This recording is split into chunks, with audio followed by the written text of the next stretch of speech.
இந்த வீடியோவில் 12ஆம் வகுப்பு இயற்பியல்ல இந்த அரையாண்டு தேர்வுக்கு ப்ரிப்பேர் பண்ணிட்டு இருக்க ஸ்டூடெண்ட்ஸ்க்கு இந்த இம்பார்ட்டன்ட் 5 மார்க்ஸ் கொஸ்டின் தான் நம்ம வந்து கொடுக்க போகிறோம். ஸோ தமிழ் மீடியம் ஸ்டூடெண்ட்ஸ்க்காக எக்ஸ்க்ளூசிவ் வீடியோ. இந்த 5 மார்க்ஸ்லாம் நீங்கள் படிச்சிங்கன்னா ஷுவர் ஷர்ட்டாக நீங்கள் 25க்கு 25 எடுத்துடலாம். அதாவது பார்த்தீங்கன்னா 5 5 மார்க் நீங்கள் எழுதுகிற மாதிரி இருக்கும். உங்கள் கொஸ்டின் பேப்பரில் கேட்டிருப்பாங்க. அந்த 5மே நீங்கள் வந்து எழுதிடலாம். என்னென்னன்றதை நான் வந்து 2 வால்யூமும் நான் வந்து சொல்ல போகிறேன். ஸோ தொகுதி 1 நான் சொல்ல போகிறேன், தொகுதி 2 நான் வந்து சொல்ல போகிறேன். நோட் பண்ணிக்கோங்க, ஓகேவா? ஸோ ஃபஸ்ட்டு நம்ம தொகுதி 1 நம்ம வந்து பார்த்துடலாம். அதுக்கு மேலே நம்ம சேனலோட ஃபஸ்ட் டைம் வியூவராக இருந்தீங்கன்னா நீங்கள் நம்ம சேனலை சப்ஸ்கிரைப் பண்ணிக்கோங்க. இந்த ஆஃப் இயர்லி எக்ஸாமுக்கு நீங்கள் படிக்கிறதுக்காக நம்ம 20 நாள் ஸ்டடி பிளான் தொடர்ந்து சேலஞ்ச் வீடியோ கொடுத்துக்கிட்டு இருக்கோம். இம்பார்ட்டன்ட் கொஷின் போடுறோம், ஸ்டடி டிப்ஸ் போடுறோம். அதனால் நம்ம சேனலை சப்ஸ்கிரைப் பண்ணிக்கோங்க, உங்கள் ஃப்ரெண்ட்ஸ்க்கு ஷேர் பண்ணிக்கோங்க. இந்த வீடியோ உங்களுக்கு குறிப்பாக ஹெல்ப்ஃபுல்லாக இருந்துச்சுன்னா மறக்காமல் லைக் பண்ணிக்கோங்க. So that's the kind of reward that you are giving to me, ஓகேவா? ஸோ முதல் லெசன் பார்த்தீங்கன்னா நிலை மின்னியல். அதில் பார்த்தீங்கன்னா ஃபர்ஸ்ட் கொஷின் மின் இருமுனையின் மின்புலம். இதில் பார்த்தீங்கன்னா அச்சுக்கோடு நடுவரை தளம் ரெண்டுமே பார்த்துக்கோங்க. ரெண்டுமே செப்பரேட்டாக தான் கேட்பாங்க, ஒன்றா சேர்த்து கேட்க மாட்டாங்க. இந்த யூனிட் 1 படிக்கும் போது யூனிட் 3க்கும் நீங்கள் வந்து படிச்சிருங்க. ஏன்னா வந்து அங்கேயுமே இந்த அச்சுக்கோடு நடுவரை தளம் இருக்குது. பட் என்னன்னு கேட்டிங்கன்னா அங்கே காந்த புலம், இங்கே வந்து மின்புலம், ஓகேவா?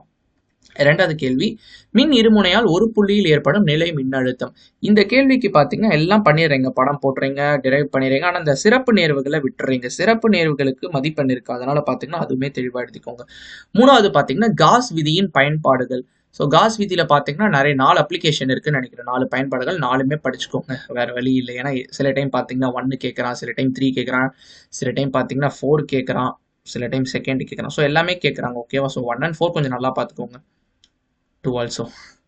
ஃபோர்த் கொஸ்டின் பார்த்தீங்கன்னா வேண்டிகிராஃப் மின்னியற்றி. ஸோ வேண்டிகிராஃப் மின்னியற்றி ரொம்ப ரொம்ப முக்கியம். படம் போடுங்க, பயன்பாடு எழுதுங்க, தத்துவம் எழுதுங்க, அதுக்கடுத்து அந்த படத்தை விளக்குங்க. ஸோ எல்லாமே இருக்கு, வந்து மார்க் இருக்குது. ஸோ வேண்டிகிராஃப் மின்னியற்றி ரொம்ப முக்கியம், ஓகேவா?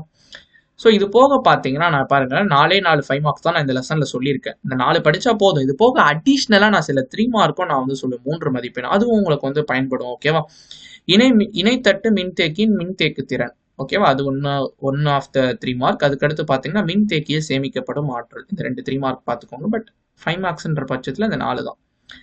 ரெண்டாவது பாடம் பார்த்தீங்கன்னா மின்னோட்டவியல். இதுலமே பார்த்தீங்கன்னா 4 கொஸ்டின் இருக்கு. அதில் முதல் கொஸ்டின் பார்த்தீங்கன்னா மின்னோட்டத்தின் நுண் மாதிரி, அதாவது பார்த்தீங்கன்னா மைக்ரோஸ்கோபிக் மாடல் ஆஃப் கரண்ட்னு இதை வந்து சொல்லுவாங்க, ஓகேவா? இந்த கேள்வி வந்து பார்த்துக்கோங்க. ரெண்டாவது பார்த்தீங்கன்னா வீட்ஸ்டோன் சமணச்சுற்று. இதை வீட்ஸ்டோன் சமணச்சுற்று அடிக்கடி கேட்குறாங்க. ஸோ கண்டிப்பாக அதை படிச்சுட்டு போயிடுங்க. இதெல்லாம் எப்படி கேட்கலாம்னா P/Q = R/S. இதை வந்து நம்ம நிறுவுகன்னு சொல்லிட்டு கேட்கலாம், எப்படி வேணா கேட்கலாம். மூன்றாவது கேள்வி பார்த்தீங்கன்னா மீட்டர் சமணச்சுற்று. இந்த மீட்டர் சமணச்சுற்று பார்த்தீங்கன்னா உங்களுக்கு செய்முறையிலுமே இருக்கு. அதனால பார்த்தீங்கன்னா நிறைய பேர் செய்முறையில் இருக்கு, நமக்கு இங்கே தியரியில கேட்க மாட்டாங்க அப்படிலாம் எந்த இதுவும் இல்லை, நீங்க படிங்க, ஓகே? நாலாவது கேள்வி ரொம்ப ரொம்ப இம்பார்ட்டன்ட். மின்னழுத்தமானியை பயன்படுத்தி ஒரு இரு மின்கலங்களின் மின்னியக்கு விசைகளை ஒப்பிடுதல். இந்த 2வது கேள்வியும் 4வது கேள்வியும் மிக மிக முக்கியம், ஓகேவா? இதுல பாத்தீங்கன்னா 3 மதிப்பெண் வினாக்கள் பாத்தீங்கன்னா ஆப்வியஸா மின் தடையாக்கிகள் தான். மின் தடையாக்கிகளை தொடர் இணைப்புல கட்டமைத்தா எப்படி இருக்கும், பக்க இணைப்புல கட்டமைத்தா எப்படி இருக்கும், 2 கொஸ்டின் ரொம்ப ஈஸி தான், படிச்சிருங்க. மூன்றாவது யூனிட் பார்த்தீங்கன்னா காந்தவியல் மற்றும் மின்னோட்டத்தின் காந்த விளைவுகள், ஓகேவா? So as I set earlier, முதல் 2 கொஸ்டின் பார்த்தீங்கன்னா காந்தப்புலம் அச்சுக்கோடு, காந்தப்புலம் நடுவரை தளம். மூன்றாவது கேள்வி பார்த்தீங்கன்னா மின்னோட்டம் பாயும் நீண்ட நேரான கடத்தினால் ஏற்படும் காந்தப்புலம். இது பார்த்தீங்கன்னா பயோசாவர்ட் விதி அதை பேஸ் பண்ணி உள்ள கொஸ்டின். அதாவது நீண்ட நேரான கடத்தி, இதுதான் இந்த கொஸ்டினோட நேம். நாலாவது பார்த்தீங்கன்னா மின்னோட்டம் பாயும் வட்ட வடிவு கம்பிச்சுருள். வட்ட வடிவ கம்பிச்சுருள் தான் இந்த கேள்வி, அதில் ஏற்படுற காந்தப்புலம், ஓகேவா? 5வது கேள்வி ரொம்ப ரொம்ப முக்கியம், சைக்கிள் ஓட்டுறான். இந்த 5 கொஸ்டின் படிச்சா போதும். அண்ட் அதர் ப்ரெஃபரன்சஸ், இது வந்து கடைசியாக நீங்கள் வந்து வச்சுக்கோங்க. அதாவது இந்த 5 கேள்வி படித்ததுக்கு அடுத்து தான் அதை நம்ம வந்து படிக்கிறோம். அதை படிக்காமல் இந்த 2 கேள்வி நம்ம படிக்கக்கூடாது, ஓகேவா? இந்த கேள்வி பார்த்தீங்கன்னா நீங்கள் கடைசி லாஸ்ட் மினிட் ப்ரிப்பரேஷன் மாதிரி கூட வச்சுக்கலாம், ஓகேவா? நீண்ட இணையான மின்னோட்டம் பாயும் இரு கடத்திகளுக்கு இடையே ஏற்படும் விசை காந்தப்புலத்தில் உள்ள மின்னோட்ட சுற்றின் மீது ஏற்படும் திருப்பு விசை. என்ற கேள்வி படிக்கலனாலும் ஒன்றும் இல்லை, லாஸ்ட் ப்ரிஃபரன்ஸ் தான். Fine. As far as of yearly exam is concerned, 3 marks பார்த்தீங்கன்னா கால்வனோமீட்டர் வந்து எப்படி வோல்ட் மீட்டரா மாற்றலாம், இல்லை அம்மீட்டரா மாற்றலாம். இந்த கேள்வி வந்து அடிக்கடி கேட்டுக்கிட்டு இருக்காங்க, ஓகேவா? அண்ட் தென் யூனிட் 4 மின் காந்த தூண்டலும் மாறு திசை மின்னோட்டமும். காந்தபுலத்தை சார்ந்து கம்பி சுருளின் சார்பு திசையமைப்பை மாற்றுவதன் மூலம் தூண்டப்பட்ட மின்னியக்கு விசையை உருவாக்குதல், ஓகேவா? ரெண்டாவது பார்த்தீங்கன்னா ஒரு கட்ட மாறு திசை மின்னோட்டம் மின்னியற்றி, ஏசி சிங்கிள் ஃபேஸ்ன்னுவாங்க. மூணாவது பார்த்தீங்கன்னா மின்மாற்றியின் அமைப்பு மற்றும் செயல்பாடு.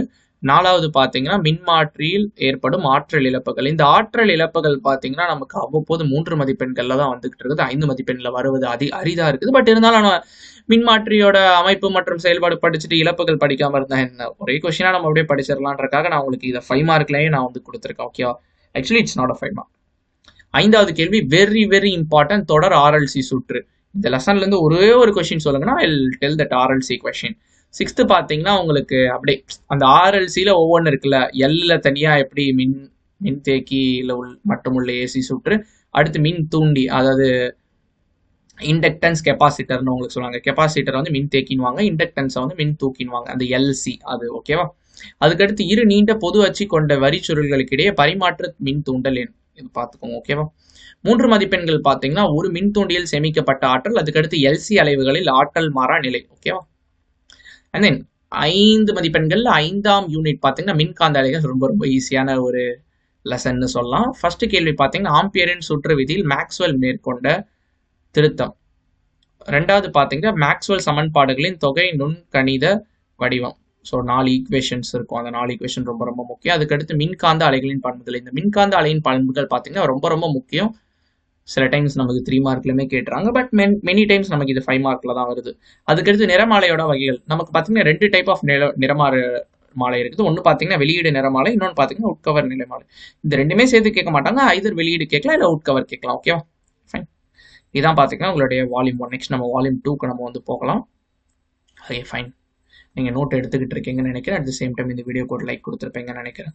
ஃபைன். கதிர் ஒளியியல், அதான் 6வது யூனிட். ஆடி சமன்பாடு மற்றும் கோளக ஆடிகளில் ஏற்படும் பக்கவாட்டு உருப்பெருக்கம். ஓகேவா? 2வது பார்த்தீங்கன்னா ஒளியின் வேகத்தை கண்டறிவதற்கான ஃபீசியோ மெத்தட். 3வது பார்த்தீங்கன்னா ஒற்றை கோளக பரப்பில் ஏற்படும் ஒளி விலகலுக்கான கோவை. 4வது பார்த்தீங்கன்னா லென்ஸ் உருவாக்குகிறோட சமன்பாடு மற்றும் முக்கியத்துவம், வெரி இம்பார்ட்டன்ட். 5வது பார்த்தீங்கன்னா முற்பட்டகம் ஏற்பற்றும் திசை மாற்ற கோணம், முற்பட்டக பொருளின் ஒளி விலகல் எண். ஓகேவா? இது போக அதர் ப்ரெஃபரன்ஸ் ஏதாச்சும் சொல்லுங்கன்னு கேட்டீங்கன்னா ஆர ஒளியூட்டல், அதாவது ஸ்னெல் சாரலம். ஓகேவா? 7வது சாப்டர் அலை ஒளியியல். ஹைஜன்ஸ் தத்துவத்தின் அடிப்படையில் நம்ம சில விதிகளை, நம்ம 2 விதி நமக்கு இருக்குது ஹைஜன்ஸ் மூலயமா. ஒன்று பார்த்தீங்கன்னா எதிரொலிப்பு, இன்னொன்று பார்த்தீங்கன்னா ஒளி விலகல். ரெண்டுமே செப்பரேட்டாக தான் கேட்பாங்க, ரெண்டுமே படிச்சுக்கோங்க. எதிரொலிப்பும் படிச்சுக்கோங்க, ஒளி விலகம் படிச்சுக்கோங்க. 2வது கொஸ்டின் ரொம்ப ரொம்ப இம்பார்ட்டன்ட், யங் இரட்டை பிழிவு ஆய்வு. 3வது ரொம்ப இம்பார்ட்டன்ட், எளிய நுண்ணோக்கி சிம்பிள் மைக்ரோஸ்கோப். 4வது பார்த்தீங்கன்னா நுண்ணோக்கியின் பிரித்திறன். 5வது பார்த்தீங்கன்னா கூட்டு நுண்ணோக்கி மற்றும் அதன் உருப்பெருக்கம். அதாவது பார்த்தீங்கன்னா எளிய நுண்ணோக்கி இங்கே தான் இருக்குது, கூட்டு நுண்ணோக்கி தான் படிச்சுக்கோங்க. ஓகேவா? இதை தாண்டி பார்த்தீங்கன்னா ஒற்றை பிளவில் ஏற்படும் விளிம்பு விளைவு. ஸோ இது கேட்கறதுக்கான வாய்ப்புகள் இருக்குது. லாஸ்ட் ப்ரிஃபரன்ஸாக வச்சுக்கோங்க எஸ்ஐசி அடையில. யூனிட் 8 பார்த்தீங்கன்னா கதிர்வீச்சு மற்றும் பருப்பொருட்களின் நிர்மை பண்பு. இதில் பார்த்தீங்கன்னா முதல் கேள்வி எலக்ட்ரானோட உமிழ்வு வகைகள். 2வது பார்த்தீங்கன்னா ஒளிமின் சமன்பாட்டை பற்றிய ஐன்ஸ்டீனின் விளக்கம், வெரி இம்பார்ட்டன்ட். 3வது பார்த்தீங்கன்னா ஒளி மின்கலம் இல்லை ஒளி உமிழ்வு மின்கலம், எப்படி கேட்டாலும் இதான் கேள்வி. 4வது பார்த்தீங்கன்னா டேவிஸ் அண்ட் ஜெர்மர் சோதனை, அகைன் அன் இம்பார்ட்டன்ட் கொஸ்டின். 5வது பார்த்தீங்கன்னா எலக்ட்ரான் நுண்ணோக்கி. ஸோ நுண்ணோக்கியில் எத்தனை எலக்ட்ரான் நுண்ணோக்கி இருக்குது, எளிய நுண்ணோக்கி இருக்கு, கூட்டு நுண்ணோக்கி இருக்கு, நிறைய நுண்ணோக்கி இருக்கு, பார்த்துக்கோங்க. ஓகேவா? 3 மார்க்ஸ் பார்த்தீங்கன்னா ஒளி மின் விளைவோட விதிகள், இதுவும் ரொம்ப ரொம்ப இம்பார்ட்டன்ட். ஓகேவா? 9வது யூனிட் அணு மற்றும் அணுக்கரியல்பில் தாம்சன் ஆய்வு E/M ப்ரூவ் பண்றது கேட்பாங்க. இன்னொன்று பார்த்தீங்கன்னா மில்லிகனோட எண்ணெய் துளியாக ஆயில் டிராப் எக்ஸ்பெரிமெண்ட். 3வது பார்த்தீங்கன்னா எலக்ட்ரான் சுற்றுப்பாதையில் ஆரம் மற்றும் திசை வேகம்.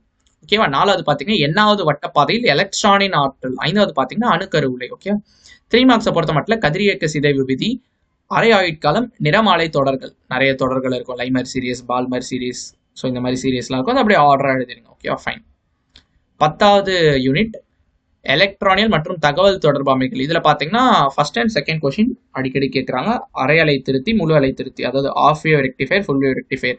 3வது பார்த்தீங்கன்னா டிரான்சிஸ்டர் எப்படி நம்ம சாவியாக பயன்படுத்தலாம், இன்னொன்று பார்த்தீங்கன்னா டிரான்சிஸ்டரை எப்படி பெருக்கியாக பயன்படுத்தலாம். ரெண்டுமே செப்பரேட்டாக தான் கேட்பாங்க. ஓகேவா?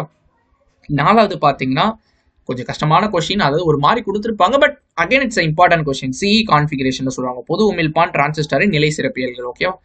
3 மார்க் பார்த்தீங்கன்னா இட்ஸ் வெரி இம்பார்ட்டன்ட் 3 மார்க், டி மார்கனோட தேற்றங்கள் படிச்சுக்கோங்க. 5வது 5 மார்க் பார்த்தீங்கன்னா எலக்ட்ரானிய தகவல் தொடர்பு அமைப்பு உறுப்புகள், அதாவது இந்த கட்டப்படம் ரொம்ப ரொம்ப இம்பார்ட்டன்ட். ஓகேவா?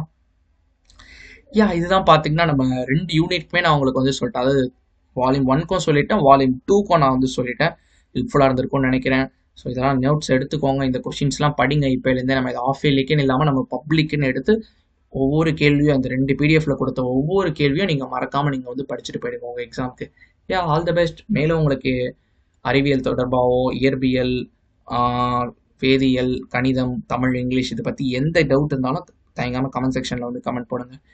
நெக்ஸ்ட் வீடியோவில் உங்களை பார்க்குறேன்.